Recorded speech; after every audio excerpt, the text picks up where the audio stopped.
You're listening to Rusty Mike Radio's Goldstein on Gelt with Money Maven Doug Goldstein. Yoram Ettinger had served at the Israeli embassy in Washington with the rank of an ambassador in charge of Israel's congressional relations. Right now he's the executive director of Second Thought, which is an Israeli-American initiative aimed at generating second thoughts about conventional wisdom. Yoram, I'd like to welcome you to the show and ask you what second thoughts you have today. Well, thank you very much for having me. Second thought for today is designed to refute conventional wisdom, which suggests that Israel's economy has been mostly or substantially impacted by terrorism and problems in the peace process, while in fact a second thought would reveal that Israel's economy has been impacted largely, substantially, almost entirely by pure economic forces. It's not the issues, for example, people talk about boycotts all the time, and if Israel was properly boycotted, wouldn't that have a real negative effect on us? Well, anybody who talks about Israel isolated, Israel boycotted, should open wide eyes and realize that as we are talking, in fact, the rising powers of global economy, China and especially India, are courting Israel and have become chief trading partners of Israel. Israeli export is booming in defiance of global economic turmoil. Europe has recently appointed Israelis to head European high technology commissions. In fact, China is currently lobbying Israel in order to get future natural gas exported exclusively, they wanted, to China. Europe, the former USSR and Third World are seeking cooperation with Israel's medical, agricultural, scientific, technological sectors, let alone Israel's defense industries, which features us as the fourth, fifth largest defense exporter in the world.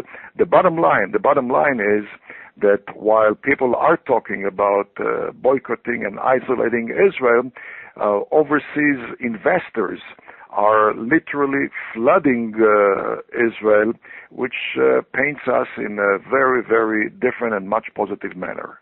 So the boycott people, is that more of a fringe? I mean, we see the academic boycott as well as the economic boycott. Are they just few and far between but very noisy?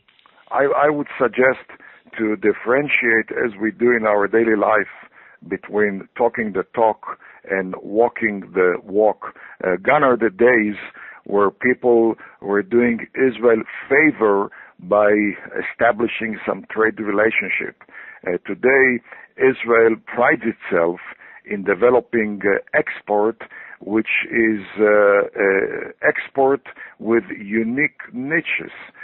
Those are the unique telecommunications, medical, pharmaceutical, health, green, energy alternative, water niches, which are essential for every single free society in the world today.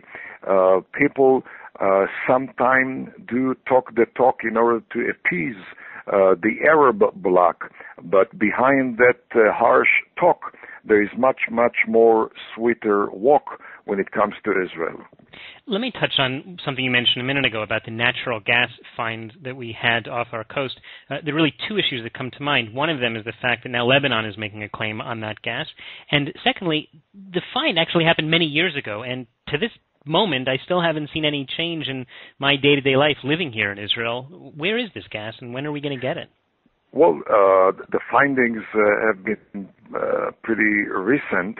The actual exploration, the actual flow of natural gas to Israel's economy, and more importantly, all over the world through exportations by Israel, probably will start in about a year and a half to 2 years. In fact, we are talking today about the possibility of Israel exporting natural gas to Egypt, which is a major exporter of petroleum to Israel today. So the tides are turning. And what about the Lebanese claim now on this gas that we found? Well, this is not the first refuted claim made by Arabs. The case has been decided by the international courts. In fact, we have another neighbor, Cyprus, which shares exactly the same position held by Israel as far as sovereignty over those wells. I would not lose any sleep over that Lebanese claim. Okay, we are talking to Yoram Ettinger, who served at the Israeli embassy in Washington with the rank of an ambassador in charge of Israel's congressional relations. He's also the executive director of Second Thought, which, as the name suggests, raises a second thought to things that we have often thought to be a given. And it's very interesting to hear that there always is another way of viewing things. So let me ask you about another topic that comes up quite a bit. Many people say that Israel should try to consider getting along without American aid, the billions of dollars in aid that we get. A, do you think that's reasonable? And B, is it possible? Well, I had a role to play, and I would say even a significant role to play, in the decision made in 1996 by then first-term Prime Minister Benjamin Netanyahu to wean ourselves, to rid Israel of dependency upon non-military U.S. foreign aid. It was severely criticized by many Israeli economists and bureaucrats. It became a reality, and the fact is that not only does the sun rise over Israel, but the fact is that the Israeli economy has taken off dramatically since that decision, and U.S.-Israel relations have improved substantially. In my mind, Benjamin Netanyahu should aim at ridding Israel of the $3 billion annual military aid, but not in a simple manner. He should propose to do it by transforming foreign aid over 10 years into a number of bilateral U.S.-Israel foundations.